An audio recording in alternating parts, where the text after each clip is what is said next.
Ça y est, on part demain pour la Nouvelle-Zélande. J'ai tout qui est derrière moi là, les 2 valises. Donc la grande valise qui va aller dans la soute, la petite valise qui va aller avec moi dans l'avion et en plus de ça, soit mon sac à dos, soit un sac en bandoulière qui est un peu plus petit. En fait, j'ai un peu peur que la compagnie ne veuille pas me laisser passer avec le sac à dos. J'ai regardé un peu sur internet et je pars avec Qantas, donc ils sont assez gentils sur les sacs, sur tout ce que tu peux emmener avec toi, mais bon, on sait jamais. En fait, je vais m'installer là-bas, je pense, je sais pas. Donc j'ai quand même envie de prendre la plupart de mes choses dont je me sers tous les jours, quoi. J'ai beaucoup de choses, beaucoup de matos, de lumière, de photographie, ça prend beaucoup de place et surtout beaucoup de poids. Le problème, c'est pas trop tous les vêtements, j'en ai pas énormément en fait, parce que j'ai laissé beaucoup de choses là-bas en Nouvelle-Zélande, mais plus les choses de photographie, donc les lumières, les micros, beaucoup de choses qui prennent du poids, les objectifs par exemple. Après, normalement, avec la grande valise, la petite valise et mon sac que j'aurai en plus, ça devrait aller. Donc le plan là, c'est de prendre ce sac à dos là, de le mettre dans cette grande valise et de le blinder de vêtements. Normalement tout rentre. Ensuite de l'autre côté, on va mettre les lampes, celle qui sert à me filmer là maintenant.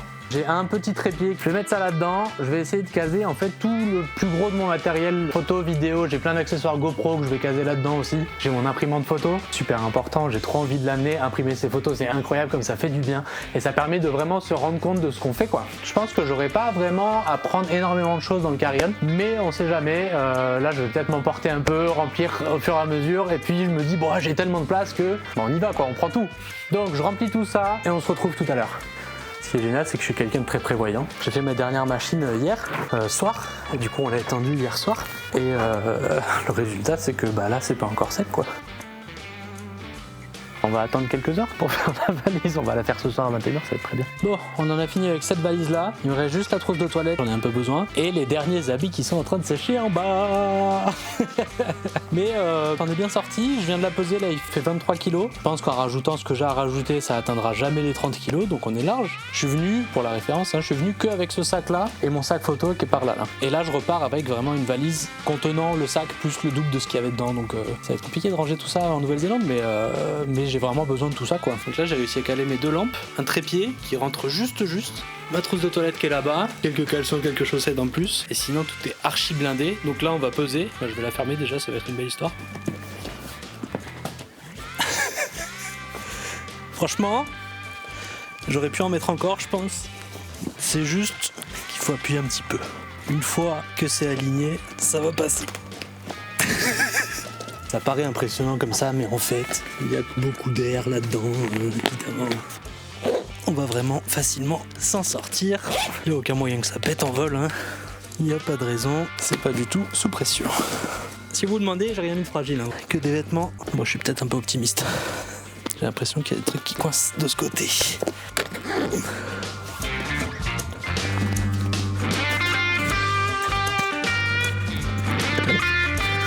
Petit à petit, on va y arriver. Hein.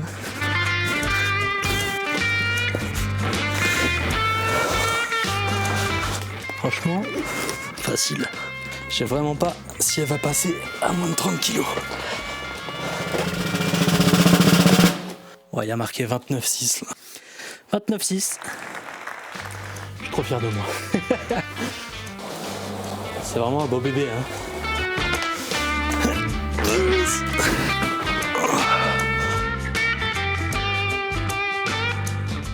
Bon, on a pesé la valise, mais une dernière étape avant d'aller se coucher. On va se poser, voir ce que ça fait l'avant-après Nouvelle-Zélande. Je sais que là, les 4 mois de vacances, ça me fait du mal. Et quand on monte, on est à 115. 117, mais il y a les 2 kilos de l'appareil, donc 115. En espérant que quand je reviens ici et que je me pèse sur cette balance, il y a une différence. Bon bah ça y est, tout est prêt. J'ai même mon kit qui est juste là demain. Passeport, carte, élastique pour cheveux, le tour de cou, chaussettes, caleçons, t-shirt. J'ai la Switch dans le sac, j'ai des livres dans la Kindle. C'est à peu près 27 heures de vol, donc il vaut mieux être prêt. Demain on parlera de l'aventure, qu'est-ce qu'on fait, où on va, pourquoi on y va, quels projets on a, quels objectifs. J'ai très hâte d'en parler, j'ai très hâte d'être à demain dans l'avion, dans l'aéroport, tout ça, retourner en Nouvelle-Zélande, ça va être très cool. On va profiter une dernière fois de ce super lit qui va beaucoup me manquer en Nouvelle-Zélande. Allez, bonne nuit, à demain.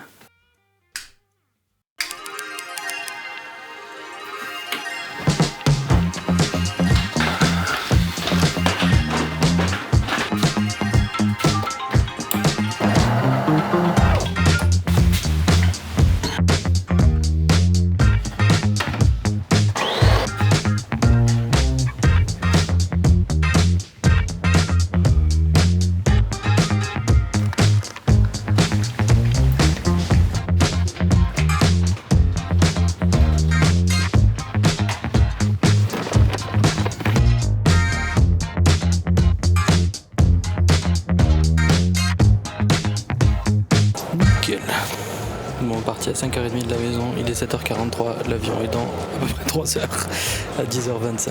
On va avoir le temps de boire un petit café.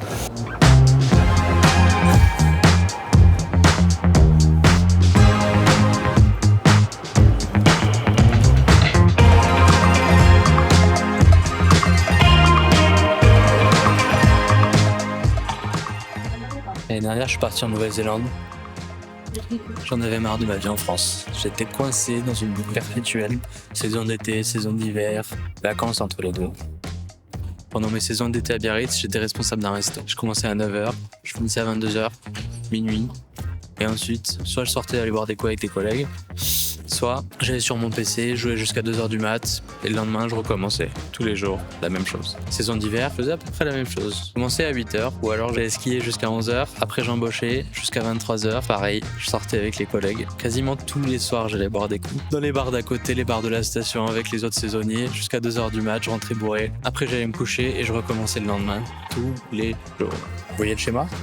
Et ça, je l'ai fait tous les ans pendant 9 ans. Depuis que je suis rentré d'Australie, où j'ai fait un visa vacances-travail en 2015, je fais des saisons d'hiver et d'été tous les ans. L'année dernière, ça m'a saoulé. J'ai voulu casser le cycle. Je suis parti en Nouvelle-Zélande. Je suis arrivé le 24 mai à Auckland.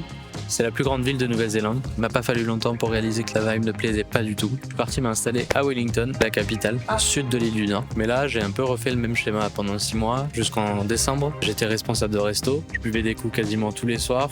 Tous les week-ends, il y avait une soirée où je profitais bien de la vie. Et je fumais des clubs comme si le paquet n'était pas à 25 €. Je crois que c'est lui qui m'amène jusqu'en Australie.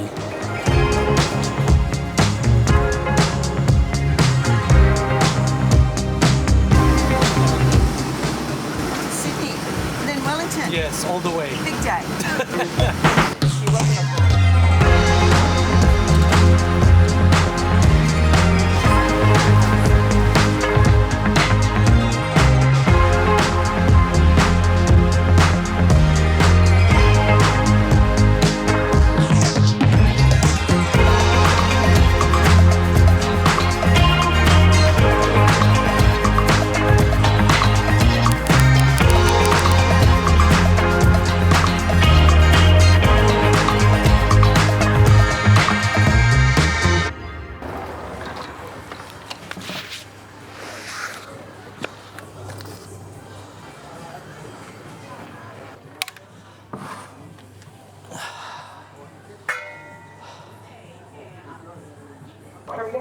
Travelling through to A.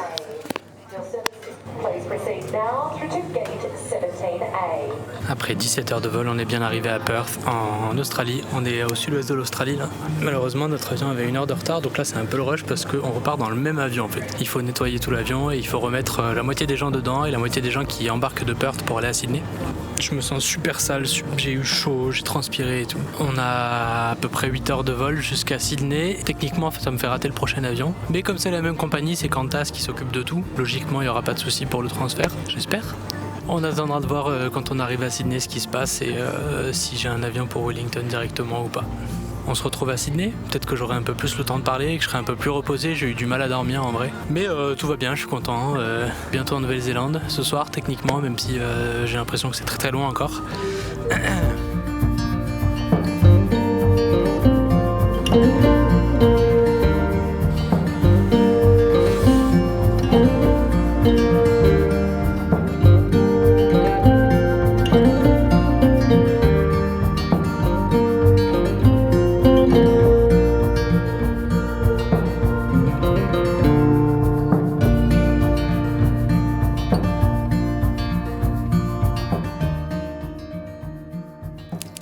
Aéroport international de Sydney. J'attends la navette qui va m'amener au Novotel de Sydney. Alors c'est pas ce qui était prévu exactement. Mais ils n'ont pas eu le choix de me payer une nuit à l'aéroport de Sydney, donc on va en profiter. J'ai une nuit, j'ai 50 € de crédit. Je vous raconte plus en détail quand je suis là-bas. Where do you come from? Macedonia. What's that? Macedonia. Macedonia. How's life in Australia? Fucking my country fucked up like fucking America cunts. Because America, France, Yeah. them give to Greeks best land. Australia want to be separated. On est au Novotel de Sydney. On est arrivé à Sydney avec quasiment 1 heure de retard. Et donc comme ils peuvent pas retarder tous les vols du monde à chaque retard, il y a 3 ou 4 correspondances où les clients n'ont pas pu monter dedans. Et ça veut dire que Qantas a dû nous prendre des chambres d'hôtel à, je sais pas, on devait être une vingtaine, trentaine. Ça a dû leur coûter une blinde. Et en plus de ça, nos bagages étaient dans des endroits un peu improbables. On a attendu 1 heure à l'aéroport pour qu'on les récupère, pour passer les douanes avec des statuts spéciaux, tout ça. On continue dans la chambre.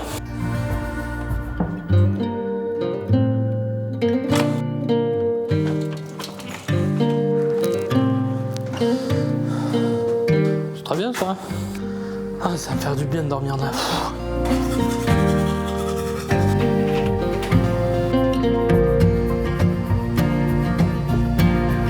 Ça fait un bien fou de se sentir propre, vraiment, c'est fou. Après ce qui me semble être 2 jours de voyage entier, j'en pouvais plus là. On va reprendre là où on en était à Paris. 1er janvier de cette année, j'ai décidé de tout arrêter. La cigarette, l'alcool, et j'ai repris le sport. Les 3 en même temps, j'aime pas faire les choses à moitié. L'alcool, j'ai arrêté pendant 1 mois. La cigarette, j'ai toujours pas repris depuis. Et en fait, là, depuis 10 jours, j'ai même complètement arrêté l'alcool. Et je veux pas que ça revienne dans ma vie, parce que j'aime pas la personne que ça fait de moi. Et le sport, je compte bien m'y remettre dès mon arrivée à Wellington. Et surtout, mon alimentation qui va changer, ça va être super important. Mais c'est pas le sujet. Tout ça, on en parlera dans une autre vidéo, parce que c'est quelque chose dont j'ai vraiment envie de parler, et en détail, parce que mon comportement addictif, il est pas nouveau. Et je suis très fier de pouvoir prendre des étapes au fur et à mesure qui font que j'avance et que je me sens beaucoup mieux. Mon point, c'est plus que même si j'étais en Nouvelle-Zélande et que j'avais complètement changé d'environnement, eh bien j'arrive quand même à sortir, à fumer, à pas faire de sport, à jouer aux jeux vidéo des heures et des heures. C'était pas ça le problème. En fait, il fallait vraiment que ça vienne de moi, que je trouve la motivation de faire ces changements et de m'y tenir surtout. Parce que faire des changements pour une semaine, ça va. S'y tenir pendant des mois, c'est ça qui est compliqué. Mais quand on voit ce que ça t'apporte, le bien que ça te fait, la personne que tu deviens, ça vaut le coup. À 1000%. On se pose même pas la question. Je vous raconte la suite quand on arrive enfin à Wellington. Je n'en peux plus de voyager, ça fait 2 jours. J'ai l'impression que ça fait 1 semaine. J'ai hâte de retrouver mon van. C'est demain normalement vers 15h. Pour l'instant, je vais dormir. Et demain, c'est réveillé à 6h pour prendre la navette pour l'aéroport.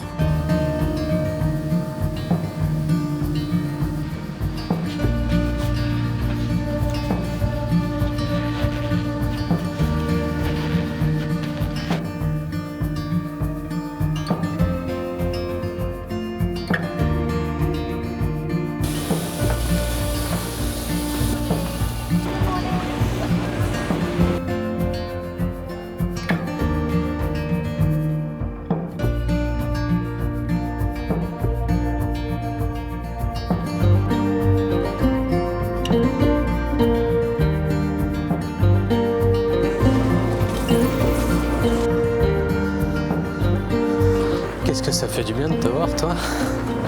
Ah putain, ça me rend heureux. Si long ce voyage.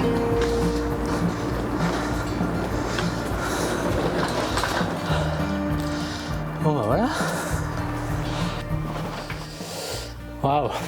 La dernière fois qu'on se parlait, c'était il y a 1 semaine, à peine quand j'arrivais. J'ai pas arrêté de bouger partout, j'ai même trouvé ma chambre ici. Ça, je vous en parle dans la prochaine vidéo, je vous fais la visite. Je vous parle de comment je l'ai trouvé, où est-ce que je suis, pourquoi j'ai décidé d'être là, où est-ce que je vivais l'année dernière aussi, parce que ça a un rapport. Mais bref, je vous ai déjà parlé de tous mes travers, entre guillemets.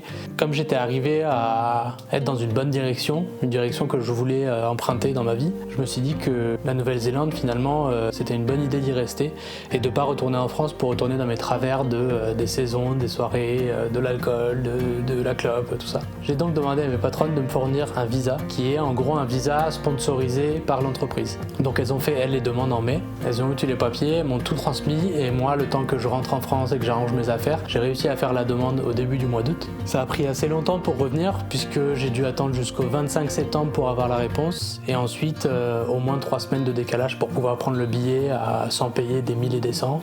Mais du coup, je suis enfin en Nouvelle-Zélande, je suis enfin revenu, et moi, ce que je vous propose, c'est de me suivre dans cette aventure, dans ce voyage en Nouvelle-Zélande, mais aussi dans mon cheminement de vie. J'ai réussi à prendre une nouvelle direction, on va dire. Pourquoi je fais cette chaîne, du coup ? Donc le but c'est de t'inspirer, pas forcément à partir à l'autre bout du monde, prendre un billet et tout lâcher, mais à ton échelle, c'est-à-dire ça peut être n'importe quoi, hein, sortir plus souvent, manger plus correctement, arrêter de fumer, arrêter de boire, peu importe quel est ton but. Le but c'est de t'inspirer à prendre une nouvelle direction dans ta vie, comme moi c'est un peu mon cas, à 31 ans j'ai envie de changer un peu la personne que je suis et prendre une direction de laquelle je suis fier quand je regarderai derrière moi et que je serai vieux. Si t'es arrivé jusqu'ici, c'est que t'as envie de suivre l'aventure ou alors peut-être que tu t'es endormi aussi. Mais n'hésite pas à lâcher un like, un commentaire, dis-moi ce qui te motive, dis-moi pourquoi tu veux suivre cette aventure, dis-moi ce que t'as aimé dans la vidéo aussi, je commence juste donc je suis preneur. Mais on se revoit la semaine prochaine, je te laisse avec un plan bonus de la maison où je suis, que je partage en colocation, ma chambre est extraordinaire, la vue est extraordinaire, c'est un régal.